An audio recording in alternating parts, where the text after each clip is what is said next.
going on? Today is Tuesday, March March.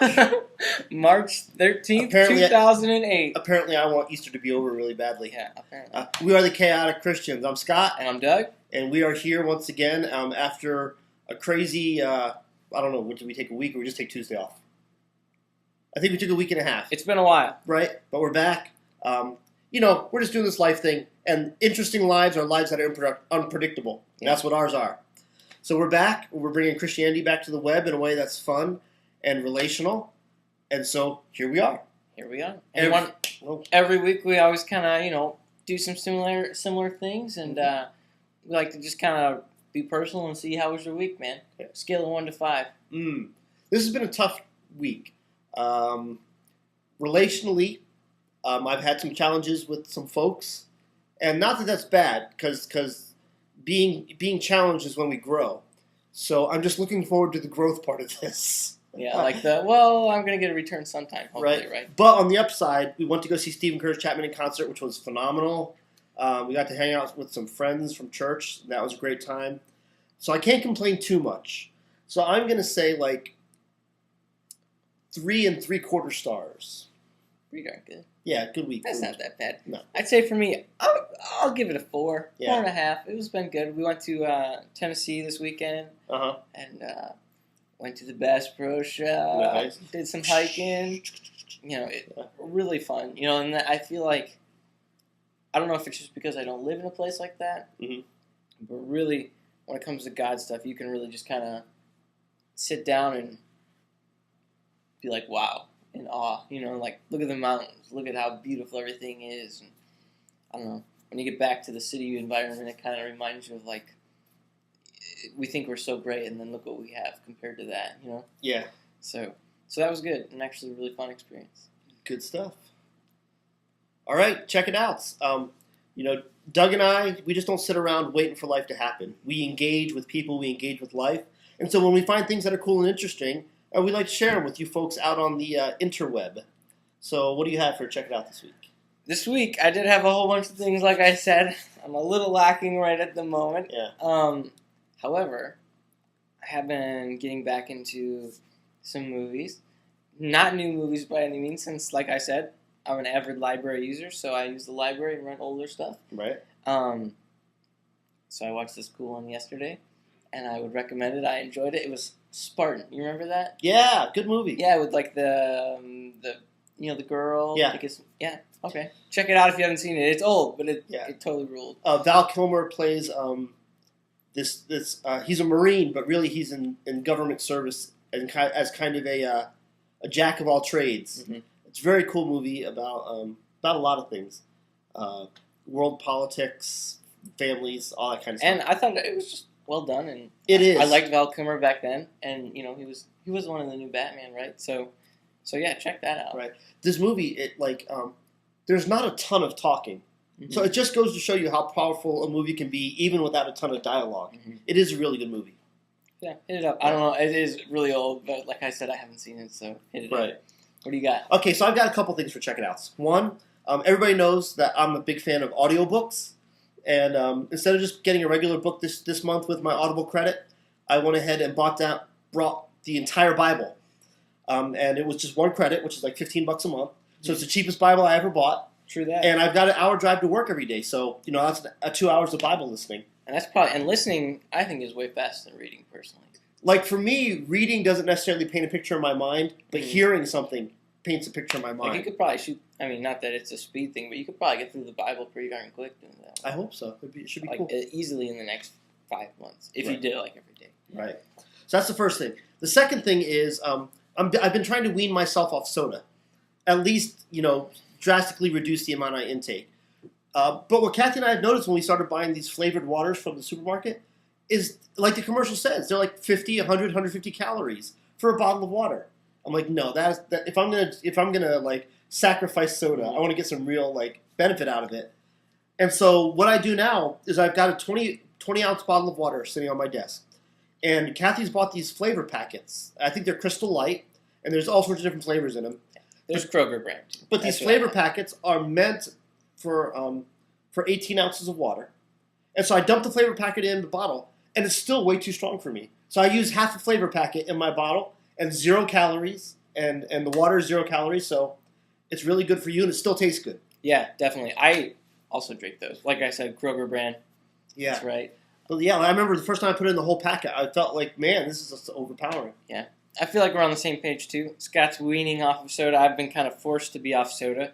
Oh, yeah, that's a good life update, right? Yeah. I'm on all this crazy ulcer medicine now, and I can't drink soda or carbonation or hot sauce or anything that I really enjoy in life. Yeah. So, yeah. Right. Pretty Oh, cool. hey, by the way, since this is video, not next week, but the week after, I'm going to the oral surgeon to have this. Oh, get in. Center it down. Yep. I got a little growth on my tongue, and it's going to be surgically removed.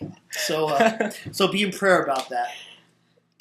I think I can't believe you just do that. And I think oral surgery is pretty safe. Right. You know, overall, Yeah. pray for Scott that he doesn't hurt too much afterward and That's right. before. They're actually putting me under just for this little thing. So somebody's actually has to drive me home and pour me back into my bed. I don't afterwards. see, like, when I got my wisdom teeth taken out, it Uh-huh. wasn't so much that I went under. Yeah. But, like, my mom was taking pictures of me on the way home from the car, and I don't even remember on the way home. Right. And, you know, I had these, like, things sticking out and totally passed out in the car. And Right. oral surgery, gotta love it. That's funny. So, okay, crazy Christians. We love Christ. We certainly love Christ. We love His church. But we don't like everybody in it. Ugh. And there's some crazy people that like to, you know, kind of do their own thing and kind of spoil it for the rest of us sometimes. And when people think Christians are nuts, this is an example of why. Yeah. And No, you know, we've been doing this podcast over a year now. yeah, pretty crazy. And I think over that year, you and I have had a pretty good track record of defending the Catholic Church, even though we're not Catholics. We don't tend to go, oh, those Catholics are they're just kind of stupid and old fashioned, and Yeah. you know, we tend to kind of go, well, you know, they're no crazier than the rest of us. And they're probably yeah, I feel like this is like the little build them up before we Yeah. before we take them down Right. today. A little bit. Going down. That's right. But yeah, you know, they give money to more people than Absolutely. anybody else in the world and all that, and we love them and, you know, this and that. Right. But anybody that reads the news online, Oh my God! and this isn't even just our One News Now stuff. This is MSNBC. MSNBC, you know, major big thing, and it just says Vatican lists new sins, including pollution. Right. And I read the whole article previous to this Yeah. earlier the week, and basically, you know, you got your 7 deadly sins, and Right. apparently they're too old school, and the Bible doesn't know what it's like. I guess it doesn't relate as well as it should anymore. Yeah. So we have these new ones, and apparently, if you don't recycle, you're going to hell. Yeah. That's kind of that's kind of the threat, isn't it? I think that the Catholic Church is struggling to jump on this new bandwagon, this new wave of young religious thinkers, and the buzzword in this new thinking is contextualizing. And so now the Catholic Church is like, okay, so now we need to contextualize what do all these old laws and rules mean in the modern world, you know? And so now, but of course, law being law, the punishment is always the same, no matter how small the offense is. It's Yeah. like hell, hell, hell. It's like why even like go down that road? Just love people and teach them about God and the love of Jesus and salvation. My other thing that I thought was kind of Yeah. lame about it, to be honest, was not so much that, but just that everybody's hopping on the green bandwagon, you Yeah. know? Mm-hmm. Like, and now I feel like that has nothing to really do with God that much. I mean, you could justify it like anything else. Like, Yeah, this is our planet, like, take care of it, this and that. But I just feel like more than anything else, it's just convenient for the time, you know? yeah. Do you feel maybe like I wonder, and I don't know, I have no proof. I wonder if it's just hard to be the Pope. Like, you know, there's constantly people like climbing up the mountain saying, Pope, how do you feel about how do you feel about pollution? And then, you know, when somebody asks you the question, you have no choice but to respond, regardless how strongly or non-strongly you feel about it. You know, they kind of force you into making a statement about it. And the Pope's not going to be like, well, I don't care, really. Yeah, kill all the animals. Kill the earth. Yeah. So either way, we love the Catholic Church most of the time. Yeah. And, I don't know, man. Like, I can't even justify that. I feel like it's so ridiculous. That It is. It's a little can't. crazy. Like, the thing I like about the Catholic Church, I love the traditions. Like the whole Lent thing. Like the whole was it Ash Wednesday? Mm-hmm. Like, well, we don't physically go to work and carry a real cross with us. Mm-hmm. And so what the Catholics do is they put a cross made out of ash on their foreheads. And I think that's a beautiful tradition, And I wish more churches would do it. So I really do respect the Catholic traditions. But things like this just kind of make me go, What? Yeah. Yeah. So, that's our Crazy Christians for the week. And moving right along, speaking of churches, drawing a blank What? here, guys. Oh, so we, Doug and I, we don't just talk for the hour that we're talking to you, but we talk throughout the week. Well, especially on Tuesday nights or Thursday nights, we'll just talk about life because we do life together. And so the topics that we talk about on a weekly basis are the things that we're thinking about and the things we're struggling with. And one of the themes that we came across tonight, and Doug and I frequently come across this theme, is it better, or does the church want you to be just a religious automaton robot, or is it better, or is it better to be a really critical, well thought out, well thinking, well considered person to live a spiritual life? Are there pros to one and cons to the other? Are there pros to both? Are there cons to both? Mm-hmm. Or should you try to be a little bit both? Or should people wired certain ways pursue the way they're wired?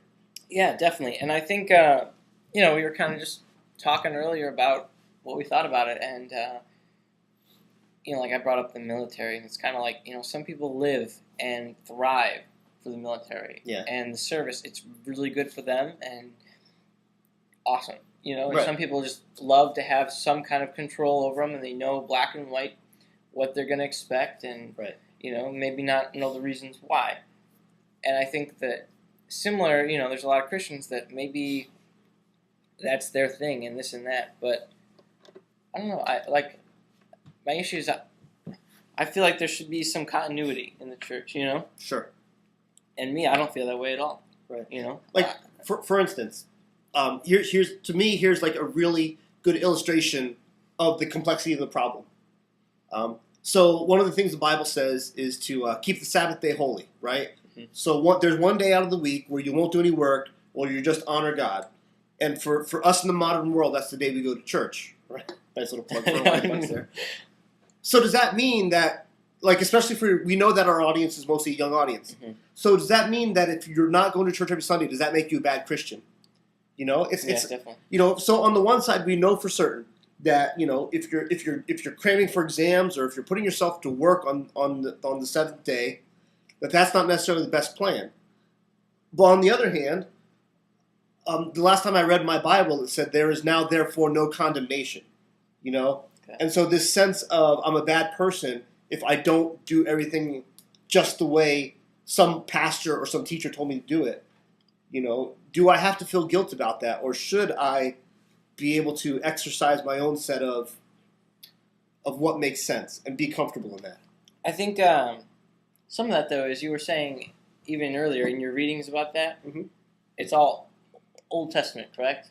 Or at least it starts there? Yeah, it starts there. And I think that the Old Testament's great, but I mean, it's one of those things I'm like, well, does it really all apply as much as maybe it doesn't? You know what I mean? Because it's that whole when Jesus came along, a lot of rules changed. Yeah. And a lot of these things that were considered concrete back then in people's beliefs totally just flipped upside down. Yeah. With the birth of a man, you know what I mean? Yeah.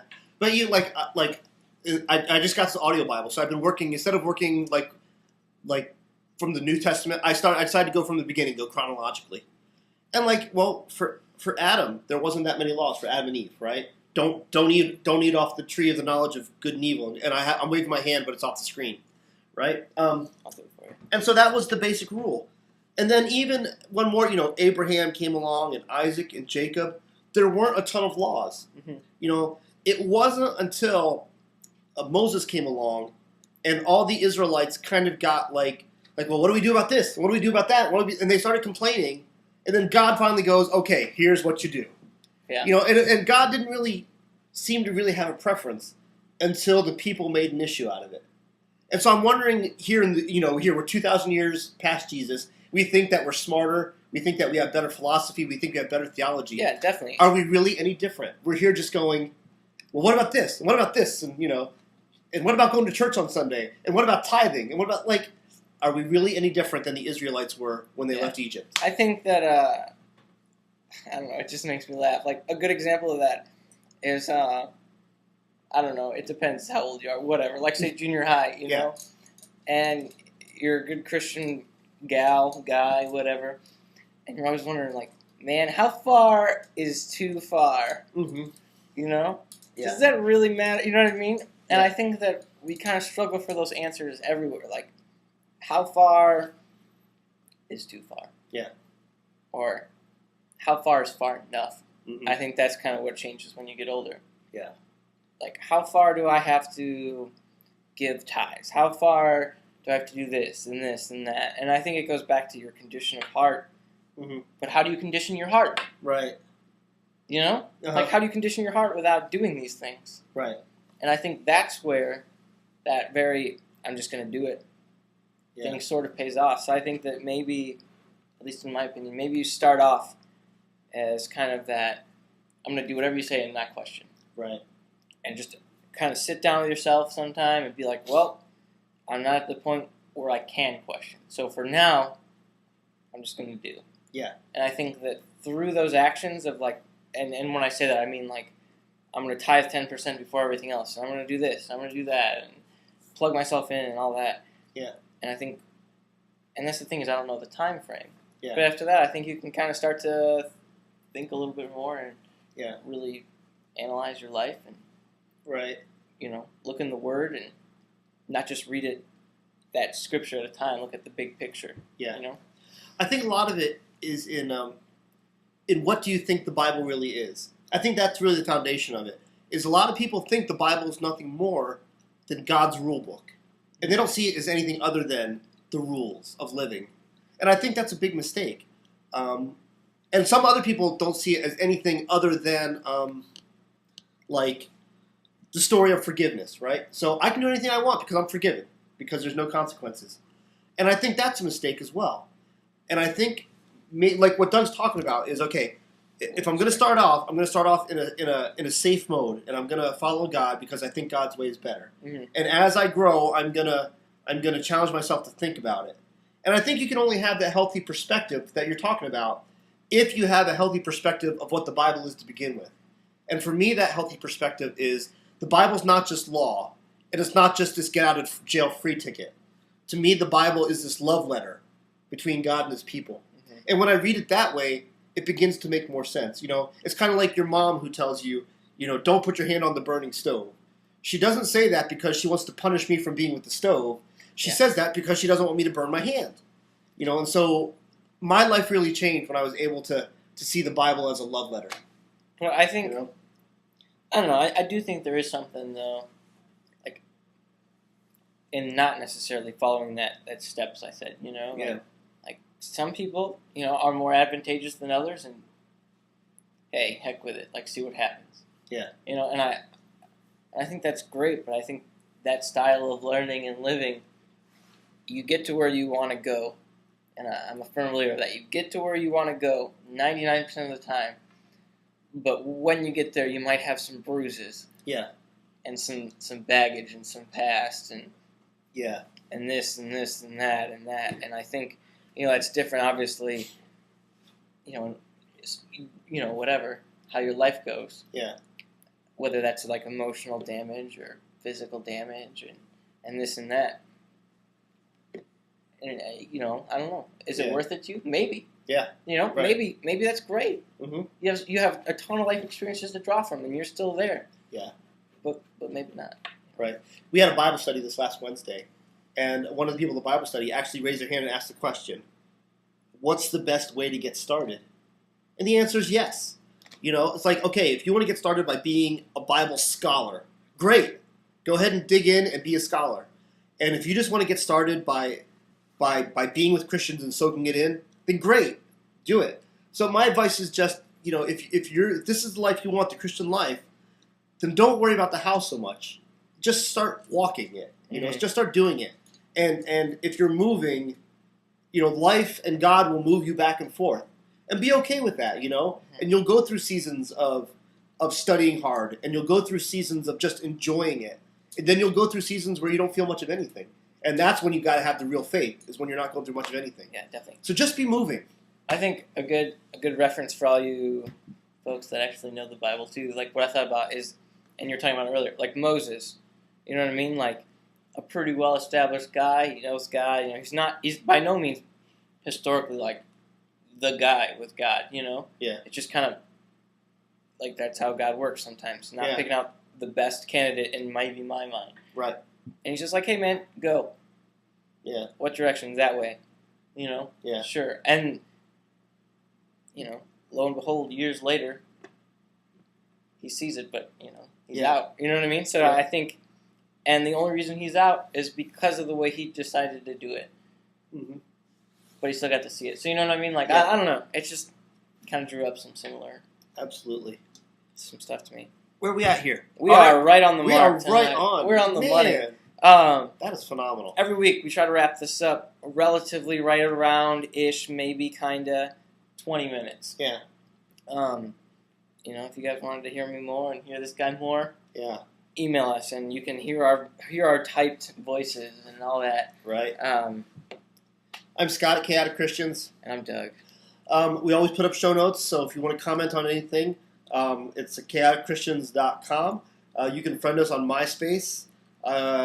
You can find Doug and I all over the web. Yeah. It's just look hard enough and you'll find us. All over the place, blogs, social networks, whatever. So we're out there. So yeah, all right. That's it. God bless. All right. Have a good week.